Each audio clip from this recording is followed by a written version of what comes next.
staggering, for the amount of money owed back to the banks will always exceed the amount of money that is available in circulation. This is why inflation is a constant in the economy, for new money is always needed to help cover the perpetual deficit built into the system, caused by the need to pay the interest. What this also means is that mathematically, defaults and bankruptcy are literally built into the system, and there will always be poor pockets of society that get the short end of the stick. An analogy would be a game of musical chairs, for once the music stops, somebody is left out to dry. And that's the point. It invariably transfers true wealth from the individual to the banks. For if you are unable to pay for your mortgage, they will take your property. This is particularly enraging when you realize that not only is such a default inevitable due to the fractional reserve practice, but also because of the fact that the money that the bank loaned to you didn't even legally exist in the first place. In 1969, there was a Minnesota court case involving a man named Jerome Daly, who was challenging the foreclosure of his home by the bank which provided the loan to purchase it. His argument was that the mortgage contract required both parties, being he and the bank, each put up a legitimate form of property for the exchange. In legal language, this is called consideration.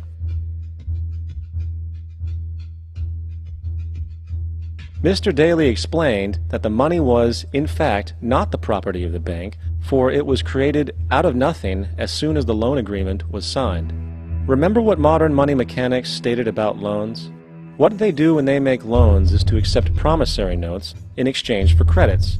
Reserves are unchanged by the loan transactions, but deposit credits constitute new additions to the total deposits of the banking system. In other words, the money doesn't come out of their existing assets. The bank is simply inventing it, putting up nothing of its own, except for a theoretical liability on paper. As the court case progressed, the bank's president, Mr. Morgan, took the stand, and in the judge's personal memorandum, he recalled that the plaintiff, bank's president, admitted that, in combination with the Federal Reserve Bank, did create the money and credit upon its books by bookkeeping entry. The money and credit first came into existence when they created it. Mr. Morgan admitted that no United States law or statute existed which gave him the right to do this. A lawful consideration must exist and be tendered to support the note. The jury found that there was no lawful consideration, and I agree. He also poetically added, "Only God can create something of value out of nothing." And upon this revelation, the court rejected the bank's claim for foreclosure, and Daly kept his home. The implications of this court decision are immense. For every time you borrow money from a bank, whether it is a mortgage loan or a credit card charge, the money given to you is not only counterfeit, it is an illegitimate form of consideration, and hence voids the contract to repay, for the bank never had the money as property to begin with. Unfortunately, such legal realizations are suppressed and ignored, and the game of perpetual wealth transfer and perpetual debt continues. And this brings us to the ultimate question: why? During the American Civil War, President Lincoln bypassed the high-interest loans offered by the European banks and decided to do what the Founding Fathers advocated, which was to create an independent and inherently debt-free currency.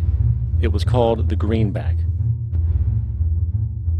Shortly after this measure was taken, an internal document circulated between private British and American banking interests stated, "Slavery is but the owning of labor, and carries with it the care of laborers, while the European plan is that capital shall control labor by controlling wages. This can be done by controlling the money. It will not do to allow the greenback, as we cannot control that." The fractional reserve policy perpetrated by the Federal Reserve, which has spread in practice to the great majority of banks in the world, is, in fact, a system of modern slavery. Think about it. Money is created out of debt. And what do people do when they are in debt? They submit to employment to pay it off. But if money can only be created out of loans, how can society ever be debt-free? It can't. And that's the point. And it is the fear of losing assets coupled with the struggle to keep up with the perpetual debt and inflation inherent in the system, compounded by the inescapable scarcity within the money supply itself, created by the interest that can never be repaid, that keeps the wage slave in line, running on the hamster wheel with millions of others, in effect powering an empire that truly benefits only the elite at the top of the pyramid. For, at the end of the day, who are you really working for? The banks. Money is created in a bank and invariably ends up in a bank. They are the true masters, along with the corporations and governments they support. Physical slavery requires people to be housed and fed. Economic slavery requires people to feed and house themselves. It is one of the most ingenious scams for social manipulation ever created, and at its core, it is an invisible war against the population. Debt is the weapon used to conquer and enslave societies, and interest is its prime ammunition. And as the majority walks around oblivious to this reality, the banks, in collusion with governments and corporations, continue to perfect and expand their tactics of economic warfare, spawning new bases, such as the World Bank and international